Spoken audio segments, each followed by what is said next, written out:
दोस्तों आज हम बात करने वाले हैं होम्योपैथिक मेडिसिन एंटीमटाड के सेकेंड पार्ट के बारे में। मेरा नाम है डॉक्टर के पांडे और आपका इस चैनल पे बहुत बहुत स्वागत है। तो आइए आज हम इसके सेकेंड पार्ट के बारे में इंफॉर्मेशन शेयर करते हैं आपसे। तो आइए चलते हैं वीडियो की तरफ। बात करते हैं पेशेंट के मेंटल सिम्टम के बारे में, जो कि बहुत ही ज़्यादा इंपॉर्टेंट होता है किसी भी मेडिसिन के लिए। माइंड में पहला सिम्टम है fear of being alone. Patient अकेले रहने से डर लगता है। पेशेंट अकेले रहने से डर लगने में कई सारी मेडिसिन है, ठीक है। जैसे काली कार्प बहुत अच्छी मेडिसिन है। पेशेंट काली कार्प का पेशेंट कभी अकेले नहीं रहना चाहता। और भी मेडिसिन है। बैड ह्यूमर, बहुत ही बुरा व्यवहार होता है। पेशेंट का जो ह्यूमर होता है, जो उसकी हंसने की कंडीशन होती है, वो जो हास्य होता है उसका, वो बड़ा बैड होता है। मतलब हंसता नहीं है पेशेंट, डिस्पोंडेंट होता है, निराश होता है बहुत ज़्यादा। फ्राइटेंड एट एवरी टिफल, ठीक है। फ्राइटेंड मतलब भयभीत हो जाता है छोटी छोटी चीज़ों पे। मटरिंग डिलीरियम, पेशेंट मटरिंग करता है डिलीरियम की कंडीशन में।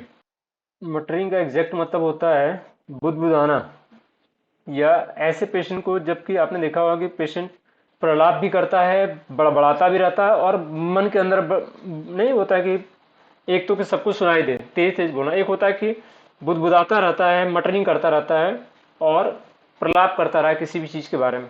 तो वैसी कंडीशन इस पेशेंट के माइंड की होती है। मतलब इस पेशेंट का जो माइंड होता है, ये होता है मटरिंग डिलीरियम। मतलब ये होता है कि पेशेंट मुंह के अंदर में बदबदाता रहता है, बोलता रहता है, कुछ ना कुछ बड़बड़ाता रहता है, ठीक है। सामने वाले को लगता है कि पता नहीं क्या बोल रहा है। तो वैसी कंडीशन होती है इस पेशेंट की। ये वो कंडीशन होती है जबकि ज़्यादा सीरियस कंडीशन होती है डेलीरियम वाली कंडीशन में। स्टूपिड ऑन अवेकनिंग, पेशेंट जब उठता है सो करके तो स्टूपिड होता है, मतलब बिल्कुल बेवकूफ़ सा, उसको अजीब सी कंडीशन उसकी होती है, उसकी जो हरकतें होती है बेवकूफ़ वाली होती हैं।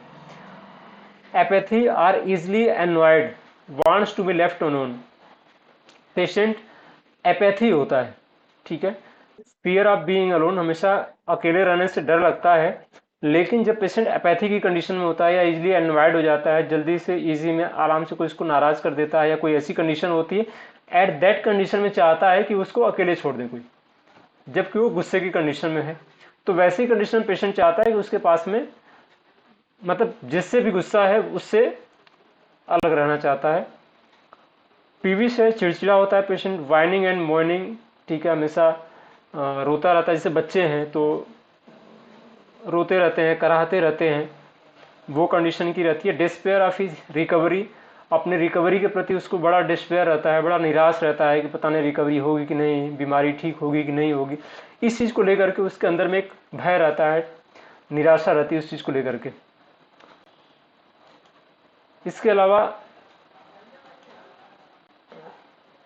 चाइल्ड जो होता है, बच्चा जो होता है, continuously wishes to be carried erect, बच्चा हमेशा चाहता है एंटीमटाड का कि उसको कोई कंधे पे ले करके उसको घुमाता फिराता रहे।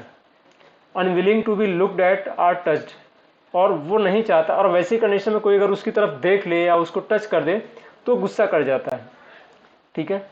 ये बड़ी खास बात होती है एंटीमटाड के बच्चे में कि जब भी उसको कोई घुमा रहा है, एक तो चाहता है कि कोई उसको घुमाए गोद में लेकर के घूम रहा है। अब कोई दूसरा बंदा अगर उसको टच करे या उसकी तरफ देखे तो वो उसको बर्दाश्त नहीं होता है, ठीक है। क्लिंग्स टू अटेंडेंट्स, क्लिंग्स का मतलब होता है कि गोद में चढ़ जाना, ऐसे समझ सकते हैं। या जैसे क्लाइंबिंग होती है ना, चढ़ चढ़ जाना, तो वैसे इसकी कंडीशंस होती है कि बच्चा हमेशा जो अपने अटेंडेंट्स होते हैं उनके गोद में चढ़ जाता है या उनको पकड़ लेता है, ठीक है। Consciousness wanes on closing eyes, पेशेंट की जो कॉन्सियसनेस होती है, जब पेशेंट अपनी आंख को बंद कर लेता है तो वो कॉन्सियसनेस को वेन कर जाता है, खो देता है। Consciousness wanes on closing eye, patient जब अपना आंखें बंद कर लेता है तो उसकी कॉन्सियसनेस खो देता है, या उसको हो सकता है कि क्षीण हो जाता है, एग्जैक्ट वर्ड है क्षीण हो जाना, लेकिन बात वही है, कॉन्सियसनेस उसकी कम हो जाती है। मिलनकोली, पेशेंट मिलनकोली होता है, मतलब रोने धोने वाला होता है। कंप्लेन ऑफ न्यूमरस सफरिंग्स, उसकी जितनी भी बहुत सारी सफरिंग्स होती हैं उनके प्रति हमेशा कंप्लेन करता रहता है कि मुझे ये तकलीफ है, ये तकलीफ है। छोटा बच्चा है तो सफरिंग्स के बारे में बात करता है, बड़ा है तो अपनी तकलीफ के बारे में बात करता है। फ्रेटफुलनेस होता है पेशेंट, ठीक है। फ्रेटफुल होता है, भयभीत होता है, फ्राइनिंग होता है, ठीक है। And crying before the attack of sickness, patient जब उसकी बीमारी होने वाली होती है उसके पहले पेशेंट को फ्रेटफुलनेस रहती है, भयभीत रहता है, रोता रहता है कि अच्छा होता नहीं कि जब कोई चीज़ होने वाली होती है तो उसके पहले कुछ सिम्टम्स हमको पता चल जाते हैं। तो ये सारे वो सिम्टम्स होते हैं जिससे पेशेंट को पता चल जाता है कि हाँ वो बीमार पड़ने वाला है। रेस्टलेसनेस इन चिल्ड्रेन, बच्चों के अंदर में रेस्टलेसनेस पाई जाती है। रिलीफ बीइंग कैरिड अबाउट, बच्चा बहुत रेस्टलेस होता है लेकिन जब वो उसको गोद में लेकर के थोड़ा सा टहल लिया जाता है तो बच्चा शांत हो जाता है। तो आपके पास में ऐसे बच्चे अक्सर मिलेंगे कि एक चीज़ मैंने भी बड़ा देखा हुआ इस चीज़ को, कुछ ऐसे बच्चे होते हैं कि जब वो आते हैं क्लिनिक में तो आप देखेंगे कि जब तक बच्चा गोद में रहता है तब तक तो शांत रहता है, लेकिन जैसे ही गोद से उतारना, जैसे ही आपने नीचे उतारा वैसे ही चिल्लाना शुरू, रोना शुरू। ये एंटिम टार्ड का बड़ा खास लक्षण है कि ऐसे बच्चे जो कि जब तक वो मतलब उनको लेकर टहलाया जा रहा है तब तक तो बहुत बढ़िया से है, लेकिन जैसे उनको उतार दिया जाए, चाहे उनके अटेंडेंस उतार दे या जो भी उनको टहला रहा है, तुरंत रोना धोना शुरू हो जाए, ठीक है। तो ऐसे बच्चों के लिए एंटिम टार्ड बहुत ही बढ़िया दवा है।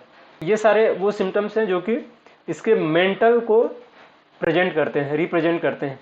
तो दोस्तों आज आपने देखा इसका सेकेंड पार्ट। मुझे उम्मीद है कि आपको ज़रूर ये वीडियो अच्छी लगी होगी। लाइक कीजिए, अगर अच्छी लगी हो तो शेयर कीजिए अपने दोस्तों में, ताकि इससे भी और ज़्यादा इन्फॉर्मेटिव वीडियो हम आपके लिए बना पाएँ। तो फिर मिलते हैं आपसे एक और इन्फॉर्मेटिव वीडियो में, तब तक अपना ख्याल रखिएगा।